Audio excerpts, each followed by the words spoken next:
Hi, everyone. My name is Kunal Arroya, Executive Director for the Recruiters Network, and welcome to the Discovery Call, the show where we learn about different technologies and how they're currently being used today to solve some challenging problems for HR and talent acquisition professionals. And today, we're joined by Ben Slater, all the way across the pond, big proponent of relationships over resumes and hiring for potential. He's the current Vice President of Marketing and Growth at the Beamery. Ben, thank you for joining us. Thank you for having us. Awesome. Ben, so just hopping right into it here, what can you tell the people about the Beamery and how you're helping HR and talent acquisition professionals today? Absolutely, happy to. So Beamery is a talent operating system. We help medium and large enterprises attract, engage, and retain the best talent.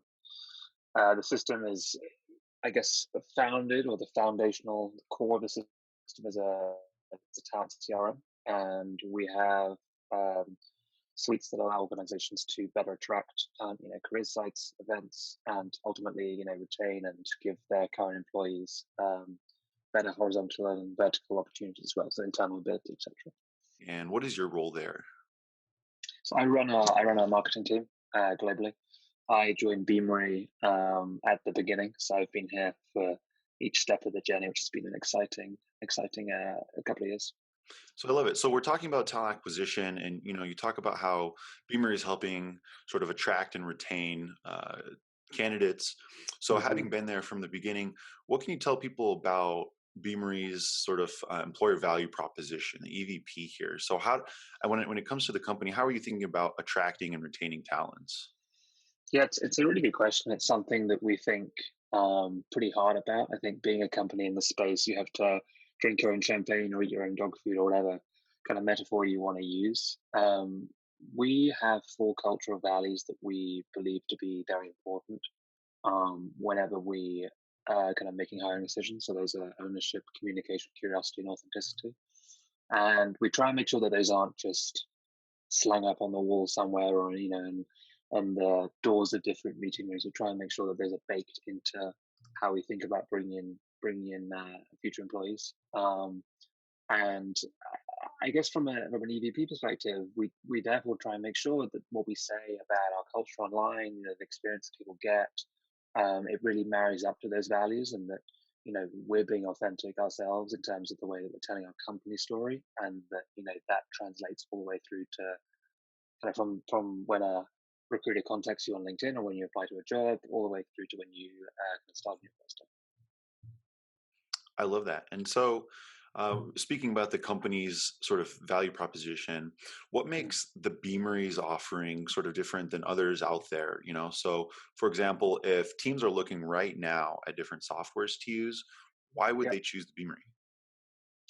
I think there's a few different reasons. So number one, if you are a company that uses Workday ATS, or you're like a Workday first organization, we have a pretty deep strategic partner with Workday. So we're the only CRM that has a kind of direct set of our integrations. So if that's your current situation, then Beamery certainly makes sense to look at.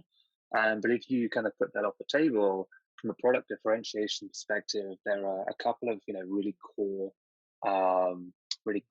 values that Beamery can provide your organization. And the first is really around data. We see data as it's really the engine that powers the entire system. We pull together information points and talent signals from hundreds of different internet data sources, and allow organizations to really get a much richer understanding of their contacts in the CRM.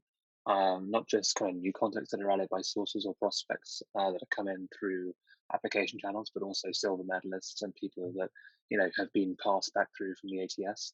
And with that data, you can actually provide a much richer engagement experience. So if you think about what happens when you buy something on Amazon, Amazon have all of this rich profile on you, and they're able to send you recommendations similar to things you looked at, or ask you to review a certain book or tell you what you might like. We allow organizations to do a very similar thing from a talent engagement perspective. And then the third piece is that kind of integration there. So, it's not just Workday that we're integrated with.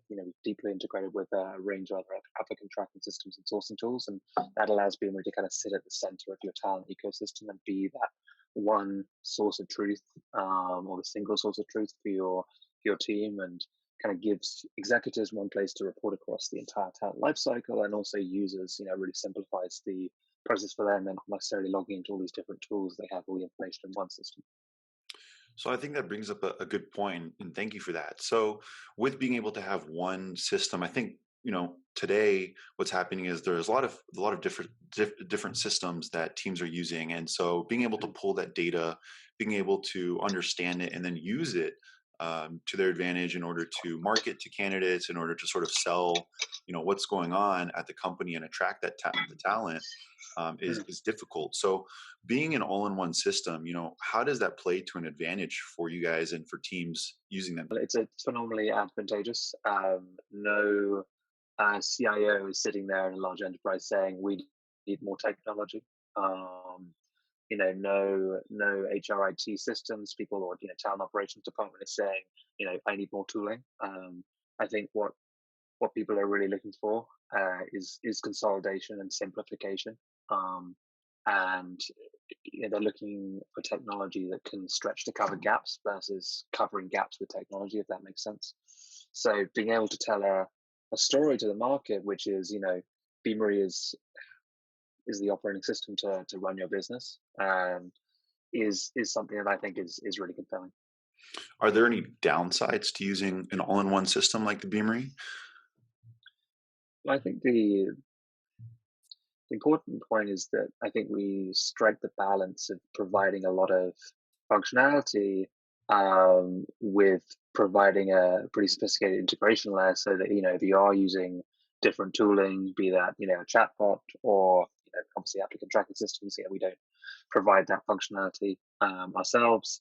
It's a seamless experience. So we're trying to give organizations the choice and say, look, if you want to use Beamery for everything, or as much as we offer, then fantastic. If you want to use these bits of Beamery and also other systems, then we allow that as well.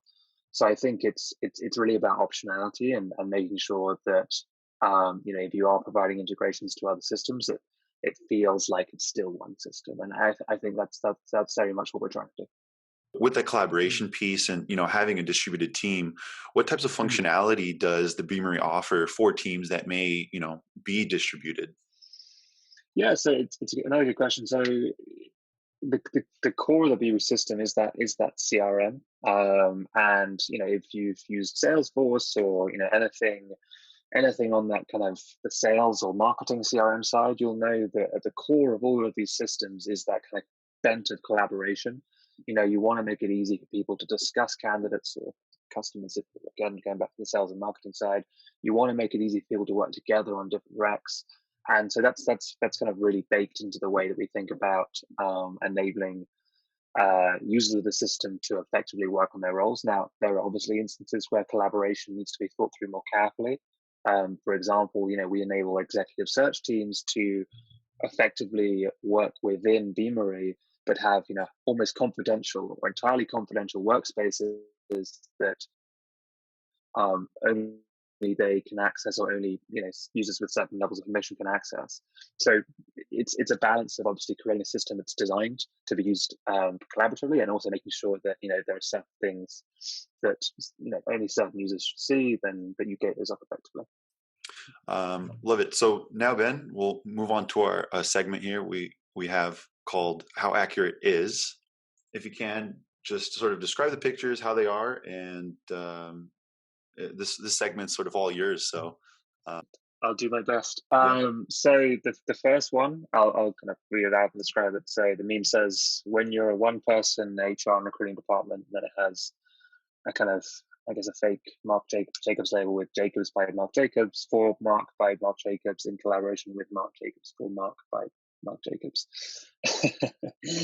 I think, like, the point that this image is trying to make is pretty accurate. When you're a one person shop, you're doing absolutely everything. I remember the first kind of HR come recruiter we hired at Beamery was an absolute hero, and they made candidates feel comfortable. They were fantastic at sourcing. They were kind of the shoulder for kind of employees to lean on, the trusted partner throughout the entire process. And yeah, they I'm sure they would empathize with the picture here.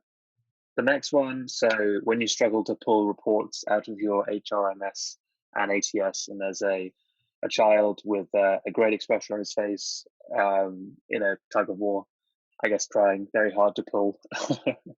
I guess the question I'd have here is, there is a new wave of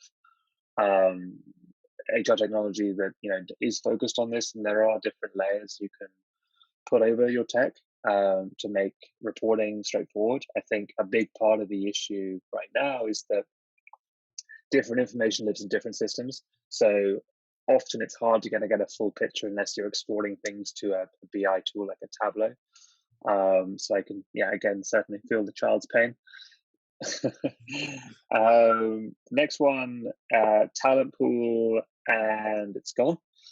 I think it's a picture of someone from South Park, which has showed that I've not spent an enormous time watching. So if there's something that I've missed from that meme, then that's on me. But I think this is interesting because obviously talent pooling is something that our software enables, and I think one of the things that it's really important if you're doing this is to make sure that you're kind of proactively talent pooling. And what I mean by that is you're not just kind of dumping candidates into these like individual lakes of data, never to be looked at. That's just the same as the whole kind of, we'll keep your CV on file, don't call us, we'll call you type of proposition. I think it's important to make sure that you have some level of intelligence or automation when it comes to your talent pooling to make sure that the candidates in there are the ones that are qualified, interested, and available. And if that's the case, then it should be a strategy that's pretty helpful. The next one, Zoolander, one of my favorite movies. Mobile recruiting, so hot right now. I think this might be a couple of years too late. I think mobile recruiting is just a part, or mobile everything, I think is just part and parcel of the way that people behave online. So yeah, I would say it's that it could be kind of a couple of seasons ago. You're going to use the fashion analogy. You've written about how experience over resumes and networking is a huge thing, hiring for potential, I think it is. What can you tell the people on your thoughts behind that and why you think that's so important today? It's a great question. I think this is important. And obviously it depends on the role, right? Like certain roles, it's very important to hire someone who knows something inside and out.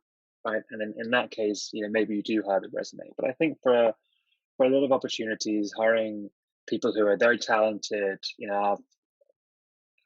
have a real growth mindset and are ambitious within their career, that can net out a better outcome than hiring someone who maybe has been to a few flagship companies or has done the rounds of other companies in the space. Those people can bring something new to the table. They want to learn, they want to wear different hats. And I think, if you're a fast growing company like Beamery is, those people can, be enormously valuable, number one. And number two, they can end up doing things that are very different to what they were hired to do. And, the right kind of person, I think that's a fantastic opportunity. We have one more question for you here. Please. If folks are interested in learning more about the Beamery, one, how can they do that? And two, what is Beamery going to cost them to sort of bring on? Yeah, so if people want to learn more, feel free to reach out to me. I'm reachable at ben@beamery.com. You can also find me on LinkedIn. You can go to the website, take a look. If you're interested, sign up, request a demo. Someone will get in touch with you. In terms of cost, it very much depends on organizational size, and that's something that someone from our team will kind of sit down with you and map out, and we'll find something that is a good fit for your organization. Love it. All right, Ben. Well, we made it through all the questions we had for you today. Thank you again for taking the time. With the couple of minutes we have left here, is there anything else you would like the people to know?